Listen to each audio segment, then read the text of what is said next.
Saudi sebenarnya. Makanya ya penerbangan kita di sini di situasi yang bahkan sekarang penerbangan dikuasai oleh orang lain, bukan oleh Garuda, bukan oleh bahkan Saudi Airlines saja pun dulu bisa langsung kemari, sekarang itu tentang dengan negara. Itu tergantung presiden aja, kenapa nggak bisa? Dulu kan kita bisa Saudi Airlines, sekarang sudah Lion. Bahkan Garuda pun kalah dengan Lion sekarang. Garuda sudah kalah dengan Singa. Jadi ya mau nggak mau Bapak Ibu kita lewat Jeddah, dan itu perjalanan biasa sebenarnya. Ibadah haji itu ke Jeddah. Cuma saya minta biarpun kita landing di Jeddah, kita tidak mengambil mikot di Jeddah. Saya ingin kita ngambil mikot tetap dari mikotnya Nabi.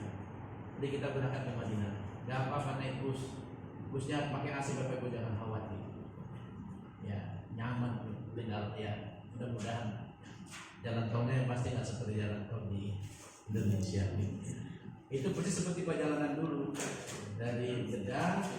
Memang kalau enaknya itu kalau jemaah haji saya cerita tentang perjalanan dulu, nanti kita baru menasiknya gampang sebenarnya. Yang dapat umroh itu apa nanti saya kasih. Apalagi nanti yang bersama saya akan kita bisa. Jadi kalau jemaah haji Malaysia itu lebih suka mereka lebih ikut langsung di Bandara King Abdul Aziz Jeddah. Oleh MUI sebenarnya itu boleh dijadikan mikot bagi kita. Tapi kalau kita bisa ngambil mikot Nabi kan lebih bagus.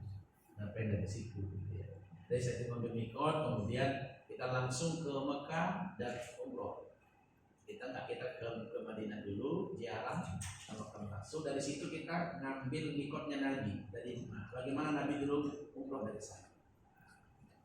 Saya kira Amira belum pernah ngambil mikot dari, kecuali haji. Kalau haji karena kena gelombang nggak bisa tidak. Di situ kena gelombangnya ngambil mikot pasti di Bandara King Abdul Aziz. Ini menjadi perdebatan dalam fikih. Kita usahakan semaksimal mungkin kita bisa mengikuti sunnah Rasulullah. Maka ya mudah-mudahan insya Allah bimbingan manasik di Almera ini di kita ini insya Allah kita akan sesuai dengan apa yang dilakukan oleh Rasulullah. Tapi kalau Bapak Ibu sudah punya pengetahuan, ada pada ustadznya apa gini, kami nggak bisa kita nggak usah berdebat. Yang mau memakan silakan. Tapi insya Allah yang saya bimbing, saya bertanggung jawab secara fikih berdasarkan pada apa yang ditentukan oleh Rasulullah. Misalnya ada nanti mau umroh berulang, saya tidak mengajarkan itu. Tapi ada yang berpaham seperti itu, mungkin dari Ustaz disilakan. Tapi kalau saya ditanya ada nggak dalilnya, saya nggak tahu. Karena tidak pernah dicontohkan oleh sahabat, tidak dicontohkan oleh Nabi, tapi juga tidak. Tapi ada pendapat. Ada yang membadalkan umroh, saya tidak tahu dalilnya itu. Kalau dari umum, dari umum. Karena dalam hadis di situ orang tuaku, ayahku, ibuku dengan syarat anaknya sudah pernah haji. Itu pun kalau niat waktu itu. Jadi kita tidak usah bertengkar-tengkar di situ. Bagi yang mau, Almera memfasilitasi karena kita ada mutawibnya. Walaupun saya selalu mengingatkan dalam ibadah ini hendaknya kita tidak mengejar kuantitas tapi kualitas. Karena Rasul pernah bersabda, man amila amalan laisa alaihi amruna fahuwa. Siapa yang beramal tidak mengikuti apa yang kuperintahkan, yang kucontohkan, semuanya tertolak. Dalam rangka itulah Bapak Ibu, kalau Ibu Rahman, kami berupaya melaksanakan sesuai dengan tuntunan yang diajarkan Rasulullah Muhammad SAW. Jadi kita walaupun langsung ke Jeddah, sebenarnya kalau dari segi pembiayaan berarti pihak travel harus bayar uang bus, tapi tidak diminta lagi kan? Mudah-mudahan tidak diminta, karena itu bisa langsung berkoordinasi dan nggak apa-apa. Jadi kita nanti dari situ, itu belum ada umrah itu Bapak Ibu. Kita masih mau ke Madinah, karena umrah itu nanti dimulai dari ihram, nanti kan saya jelaskan. Jadi saya manasiknya sambil kita perjalanan, itu sambil kita cerita tentang ibadahnya ya. Nanti sambil bisa pakai itunya. Ini kawasan yang kita datangi. Dulu tidak seperti ini Bapak Ibu. Ini sudah beberapa tahun yang lalu. Sekarang ini sudah berubah.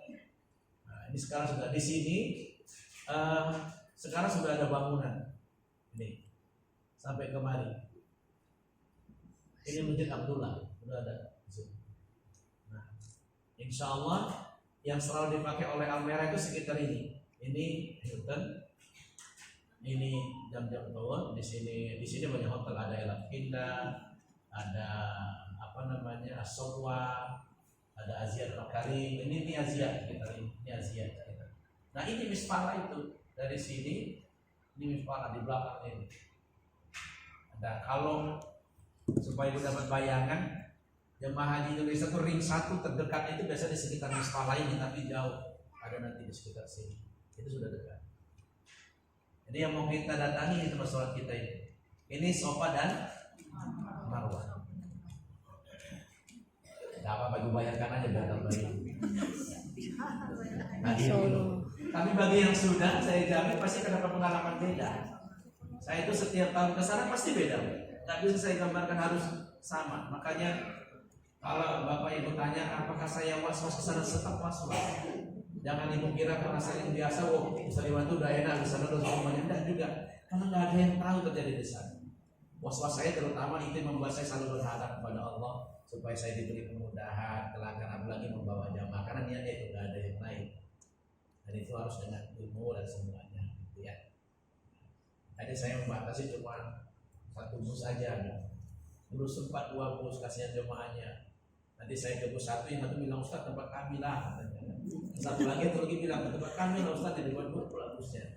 Karena saya sempat cerita di dalam bus itu. Cerita sekarang sambil nasi. Padahal kalau udah ketemu ya kita sama ya. Tapi nggak masalah. Dan ini kan insya Allah cuma 1 bus. Kalau ini 45, ada bus sampai 52 ya. Nanti bareng-bareng saya ingin sih bisa sama-sama Mbak Ustadz yang lain kita bisa apa di sana. Apalagi sekarang kita bisa ke Taif dengan mudah. Jalan ke Taif itu udah bagus. Dulu kan Taif itu Bu, Bapak itu Bogornya Jakarta atau beras taginya Medan. Dan di sana ada sejarah Nabi pernah hijrah ke Taif dan pernah pingsan, dan di sana di makam ada Ibnu Abbas. Di sana di situ memang kebun buahnya di sana. Di sana ada vilanya Syekh Sudais. Syekh Sudais itu Imam Masjidil Haram itu pengusaha Bapak Ibu. Dia punya banyak market, dia punya apa properti. Imamnya pengusaha. Bahkan nggak mikirin yang lain-lain dia diam aja udah masuk ke negara rekeningnya. Makanya dia suka berinfak. Imam di sini ya minta bayarnya katanya nggak bisa. Jadi kadang bisa, maka apa kata orang wajar Pak Imamnya itu pada khusus. Kenapa dia nggak mikirin yang lain-lain lagi? Gajinya dari negara setingkat menteri, karena Imam Masjidil Haram itu setingkat menteri di Saudi. Sehingga kalau dia pergi ke beberapa negara, protokol menteri, Imam Sudais, Imam Suri, Imam Makili, dan sebagainya. Itu luar biasa. Kayak dunia Kalau nanti kita ke Taif, kita akan melihat sisi lain dari kehidupan saudara-saudara kita di Saudi itu di Taif itu. Tuh, kalau nanti ada waktu bisa kita ke sana. Dan sekarang udah banyak perubahan Pak, bagi yang sudah pernah ke sana, jangan kan yang tahun lalu, apalagi 2 tahun yang lalu gitu. Karena saya pernah datang dalam tahun yang sama, saya berangkat umroh, beberapa bulan kemudian saya umroh lagi gitu sampai di apa? Di Uhud, saya bingung tuh. Kok sudah ada aja nih, sudah ada masjid baru berdiri bayangkan. Ya. Itu baru beberapa bulan, kesana itu paling mudah membongkar bangun lagi Pak. Kita nggak tahu tiba-tiba nanti Masjidil Haram sudah berubah karena siang malam kerjanya kan. Berhenti hanya ketika waktu-waktu sholat. Waktu kerja itu ada peredam suara semuanya. Nah itu tadi nanti akan kita datangi di Makkah Al-Mukarramah, di Safa Marwah. Nanti kita manasinya di sini. Secara singkat, yang namanya umroh itu kan sengaja mendatangi Baitullah untuk beribadah karena Allah sesuai dengan tuntunan manasik dari Rasulullah. Yang namanya umroh itu kita niat untuk datang ke sana.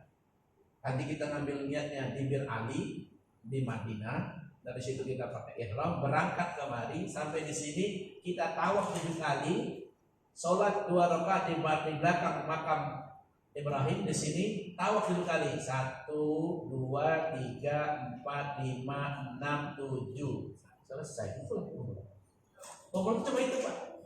Berangkat dari Madinah, pakai ihram bagi laki-laki, perempuan nanti ada aturannya. Sampai di Mekah kita tawaf 7 kali, di situ turun langsung tawaf 7 putaran. Kemudian sholat 2 rakaat di belakang makam Ibrahim, di sini makam Ibrahim itu. Kemudian kita sa'i 7 kali, selesai. Cuma untuk sampai yang itu ada proses. Nah, apa yang kita lakukan? Karena kita di sana selama 10 hari, 11 hari, ada yang 12 hari, ada 9 hari, tentu ibadah-ibadah yang lain. Tapi yang perlu dijaga itu umroh kita ini dulu, karena niatnya umroh. Maka kita ngambil mikotnya dari Bir Ali, di Dzulhulaifah, Madinah.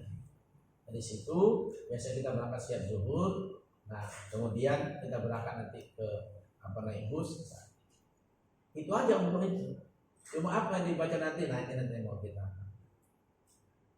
Umroh dan haji adalah ibadah fisik. Sebenarnya gini, Bapak Ibu nggak baca apapun sah.